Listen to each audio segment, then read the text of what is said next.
Dating opisyal ng ombudsman na nag-imbestiga sa questionableng yaman ng mga Duterte, kabilang sa posibleng ipatawag sa hearing ng Vice President Sara Duterte impeachment. Dati ombudsman? Dating opisyal ng ombudsman. Alam niyo po, hindi po ako mahilig makichismis.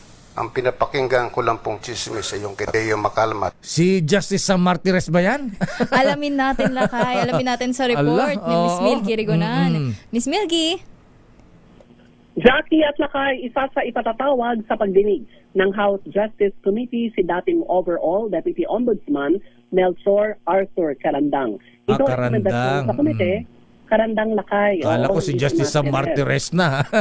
Nanahimik doon sa Baguio City rin. Pakape-kape na lang kasama si Romy Gonzales eh. Ipapatawag pa. Ayan. Okay, proceed. Mukhang malabo yun, Lakay.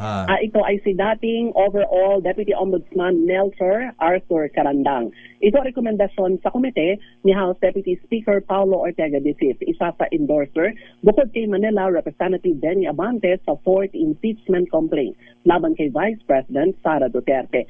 Ay si Ortega, si Carandang ay direktang involved sa high-level investigations na sumuri sa mga bank transaction records na mga financial transaction ni dating Pangulong Rodrigo Duterte maging ng kanyang pamilya, kasama na si Vice President Sara Duterte. Naniniwala si Ortega na ang malalim na karanasan ni Carandang na may kinalaman sa financial documents ay makatutulong sa komite kung paano susuriin ang bank records maging ang SALN. Matatandaan noong 2017, si Carandang ang nagkumpirma ng bank transaction records mula sa AMLAC bilang bahagi ng investigasyon sa plunder complaint na isinampa ni dating Senator Antonio Trillanes IV laban sa dating Pangulo at sa kanyang pamilya. Dahil dito, inaakusahan si Carandang na nagsiwalat ng confidential bank information na mga Duterte na naging dahilan umano ng pagpapatalsik din sa kanya sa pwesto. Ako si Milky Rigonan na bulat para sa DZRH. Yes, okay. Nasa Kongreso ba si Secretary Garin ng DOE? Mukhang sa Senado. Sa Senado. Oo. Ang hearing dito sa Kamara ay sa Wednesday para bigyan din ng sitwasyon ng Kamara kaugnay ng supply ng langis at sitwasyon din ng ating mga OFW sa gitnang silangan. Ay, kumusta si Congressman Jesus Maria Josep Suntay? Ayun na kay, bibigyan ng pagkakataon ng Ethics Committee na siya ay magpaliwanag sa mga alegasyon ng umano'y actually, na alegasyon sa ginawa niya nung hearing sa Justice Committee na talaga namang inulan ng napakaraming mga negatibong comments, lalo na sa mga kababaihan. Sabi ng bubit natin dito, Manang Milky, para lalong mag-init si Congressman Bong Suntay, panoorin yung pelikula ni Ann Curtis, yung The Other Woman. Ano ba yun? Pero Lakay, parang matagal na yun, di ba, Jackie? Ganun ba yun? Medyo matagal na Lakay. Matagal na ba yun? Pero speaking of Ann Curtis, Lakay, si Miss Ann Curtis ay nagsalita na nga tungkol doon. Nag-post na siya sa kanyang... Okay.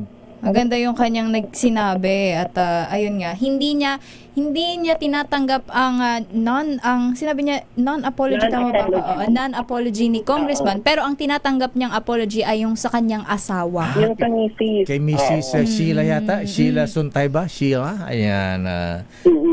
At may panawagan sa Lakay at Jackie sa House Ethics Committee na huwag palampasin ang reklamo laban kay Congressman Bong Suntay at dapat daw maimbestigahan at dapat panagutin sa kanyang ginawa. Ayaw na mga taga-Gabriela. Ayan, isama na rin si Atty. Topacio. Isa rin yan, Lakay. Pero huwag na. Baka sumikat. Ayaw ni Judge Topacio ng ganyan. Ha? Oo. Judge sa misis yan sa Manila. Oo, Judge din. Judge sa misis yan. Okay nga, Rod. Rin ang mga kasamahan ni Congresswoman Sara Elago ng Gabriela sa ginawa rin ng naturang abogado, pero wag na natin banggitin, Lakay at Jackie, pero meron din gagawin niya pagkilos o hakbang din ang partido, ang party list ng Gabriela at ilan pa mga kababaihan. Ngayon din Women's Month, Lakay at Jackie, pangunahan naman ng mga women legislators ang plenaryo at sila ang magpa-preside dito sa plenary mamayang hapon bilang pagkilala rin sa papel ng mga kababaihan sa ating pamahalaan. Ako si Neil Cariguna nagulat para sa DZRH, una sa Pilipinas, una sa Pilipino. Daming bayan. Maraming salamat.